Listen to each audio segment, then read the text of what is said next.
আসসালামু আলাইকুম। বিশ্বের শ্রেষ্ঠ ১০০ মনীষীর জীবনী থেকে আজকে আমরা জানব অ্যারিস্টটল সম্পর্কে। বিশ্ববিজয়ী বীর সম্রাট আলেকজান্ডার দুঃখ করে বলেছিলেন, জয় করবার জন্য পৃথিবীর আর কোনো দেশই বাকি রইল না।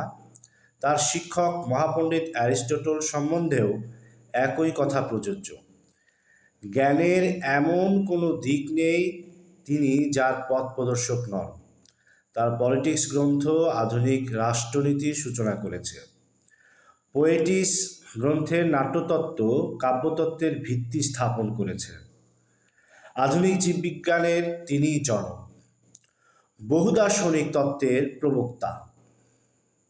তার চিন্তা জ্ঞান মনীষা প্রায় ২০০০ বছর ধরে মানব সভ্যতাকে বিকশিত করেছিল।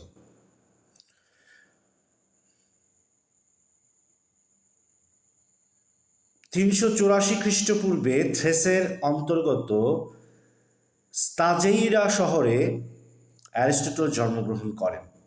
তার পিতা ছিলেন চিকিৎসক, নাম নিকোমাকাস। শৈশবে গৃহেই পড়াশোনা করেন অ্যারিস্টটল। ১৭ বছর বয়সে পিতামাতাকে হারিয়ে গৃহত্যাগ করেন। ঘুরতে ঘুরতে তিনি এথেন্সে এসে উপস্থিত হন। সেই সময় এথেন্স ছিল শিক্ষার কেন্দ্র। সক্রেটিসের শিষ্য প্লেটো গড়ে তুলেছিলেন নতুন একাডেমি। অ্যারিস্টটল অল্প দিনের মধ্যেই নিজের যোগ্যতায় তিনি হয়ে উঠলেন একাডেমির সেরা ছাত্র।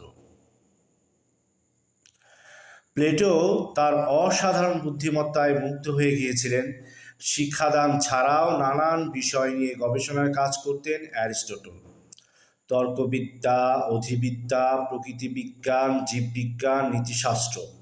অল্প দিনের মধ্যেই তার গভীর জ্ঞান, অসাধারণ পাণ্ডিত্যের কথা চতুর্দিকে ছড়িয়ে পড়েছিল। ম্যাসিডনের রাজা ফিলিপের এরও অজ্ঞাত ছিল না। পুত্র আলেকজান্ডারের জন্ম সময়েই তার শিক্ষাভার অর্পণ করেন অ্যারিস্টটলের উপর। তখন অ্যারিস্টটল ২৮ বছরের যুবক। আলেকজান্ডার যখন ১৩ বছরের কিশোর, রাজা ফিলিপের আমন্ত্রণে অ্যারিস্টটল এসে তার শিক্ষার ভার গ্রহণ করলেন। শ্রেষ্ঠ গুরুর দিগ্বিজয়ী ছাত্র। বহু প্রাচীন ঐতিহাসিকের ধারণা, অ্যারিস্টটলের শিক্ষা উপদেশই আলেকজান্ডারের অদম্য মনোবল, লৌহকঠিন দৃঢ় চরিত্র গড়ে তুলতে সাহায্য করেছিল।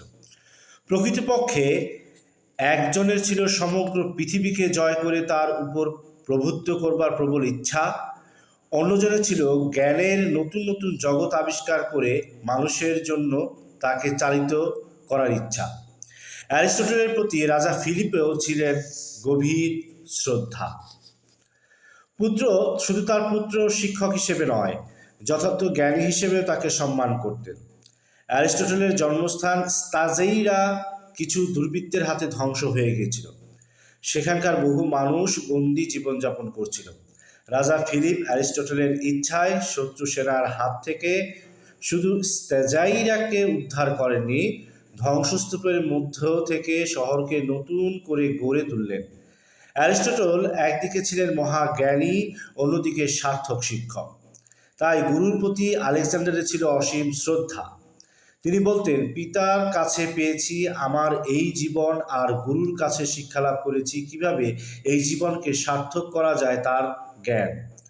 যখন অ্যারিস্টটল জীবন বিজ্ঞান সংক্রান্ত গবেষণায় কাজ করছিলেন, আলেকজান্ডার তার সাহায্যের জন্য বহু মানুষকে নিযুক্ত করেছিলেন, যাদের কাজ ছিল বিভিন্ন ধরনের মাছ, পাখি, জীবজন্তুদের জীবন পর্যবেক্ষণ করা, তার বিবরণ সংগ্রহ করে পাঠানো।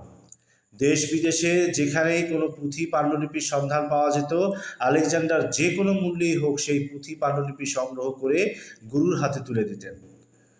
যখন আলেকজান্ডার এশিয়া জয়ের নেশায় সৈন্যবাহিনী নিয়ে বার হলেন, অ্যারিস্টটল ফিরে গেলেন। এথেন্স ছিল শিল্প সংস্কৃতির শিক্ষার পীঠস্থান। এখানেই স্কুল স্থাপন করলেন অ্যারিস্টটল।